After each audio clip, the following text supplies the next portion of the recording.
He's such a master troll. He knows how to upset the left, and he's done it again. You know, Elon Musk is in there, Tulsi Gabbard's in there, Vivek Ramaswamy, RFK Jr. Well, of course, who's he got? Oh, OK, I need someone for my energy secretary. I know, I'll appoint someone who is the CEO of a fossil fuel company. Trump doesn't miss when he makes these appointments, does he? Chris Wright is the CEO of Liberty Energy, which is an oil exploration company in the US, because, of course, Trump, we know, he'll pull out of Paris again. He is unashamedly about making sure that we have cheap and freely available energy for the people of the United States. Many of us wish we had a similar policy here in Australia. And if you actually want to provide genuine available energy, there's lots of oil, why would you not get someone who works in the fossil fuel sector? I mean, it's being burnt in China, it's being burnt in India. We have no problem exporting it and letting other people use it.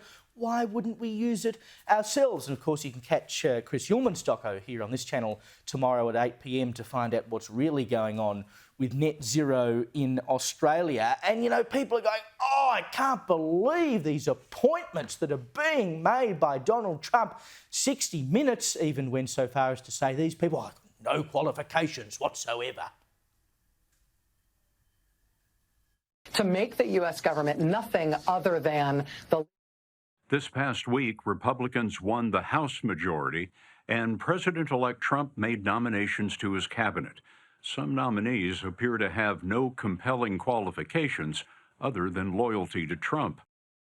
Yada, yada, yada. Haven't you realised that you lost the election? This is what people actually voted for. I want to know who he's referring to, though. Why not? Oh, I have been watching each pick come through like it's the new member of my own family, being like, welcome. But I can't name one that doesn't have a lot of background experience. I mean, some lefties were even saying, oh, Tulsi Gabbard, what does she know? She's been on several tours. She was on the ground. She is a combat soldier. Thank you very much. What have you guys done to serve your country? Nothing. Like, once again, as we saw throughout the election campaign, they're just stooping to utter lies in order to make out that these people are unqualified. It's true that this guy, Chris Wright, the new energy secretary, has zero Washington experience. But you don't want the guy to have Washington experience. You want him to have energy experience, and he's got that coming out of his ears. And like you say, it's just so hilarious that Trump's is like, who shall I get for energy?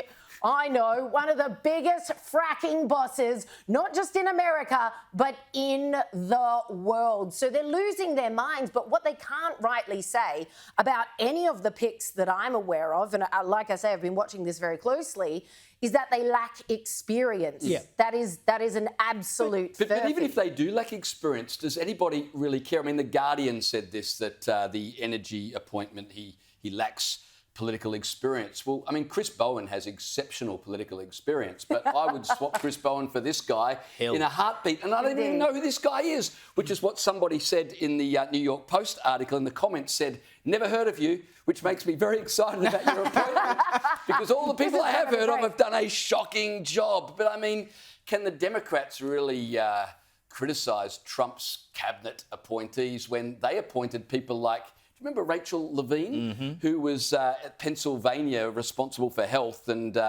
put old people recovering from COVID into nursing homes as if that was a good thing to do. And apparently that was so successful that Biden made Rachel Levine not only the first transgendered person to hold an important administrative position, but put, after that failure in Pennsylvania, Rachel Levine in the health ministry. So they are not in any position at all to criticise Trump's appointments. But Rachel Maddow, our mate, is she NBC? MSNBC. MSNBC. NBC is the same thing. It's just an abbreviated version. Rachel Maddow, who absolutely hates Trump, everything he stands for, so of course is absolutely livid at these incredible picks for Trump's ministry. She is explaining to the 5 viewers that NBC has left why he's done this. He's trying to create an authoritarian state where he and he alone is Lord and Master. She even makes the mistake of quoting Steve Bannon, which he's very quick to correct. To make the U.S. government nothing other than the leader and people who will do what he says. And there not being any repository of expertise, let alone, just general day-to-day know-how anywhere. So it's a sort of, as Steve Bannon used to say, it's a sort of Leninist project, right? Destroy the state. This is the cabinet that you nominate to not to run the U.S. government to do anything, but to destroy the U.S. government. So that the U.S. government can be fundamentally reimagined as something much more like a unitary, authoritarian, or autocratic, for lack of a better term, system. Deconstruct the administrative state, ma'am. Let's get your lingo right. Gotta love Steve Bannon. If you're gonna quote me, don't misquote me. I mean, this was absolutely hilarious. He played the whole clip of it on his own show. He's probably got more viewers than MSNBC do currently.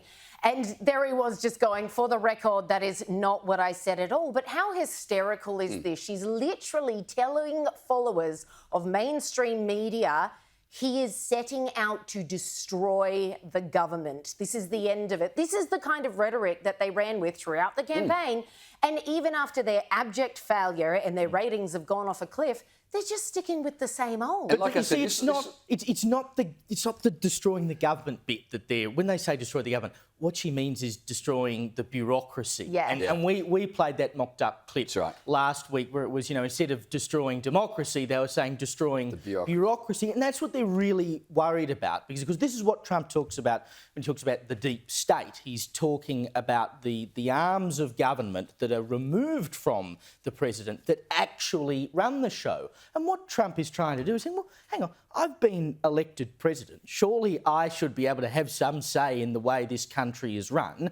I am dismantling the system that has led to people in America wanting change because they're watching their power bills go up and they're watching their wages go down, et cetera, et cetera, et cetera. So he's going, well, why don't we just try doing things a little differently? And the left is losing their collective minds at the idea that Americans aren't happy with the system that has delivered nothing to them. What did they think was going to happen? And it just proves how out of touch the media are with mainstream America, right? Who voted for change and are embracing it while the left melt down.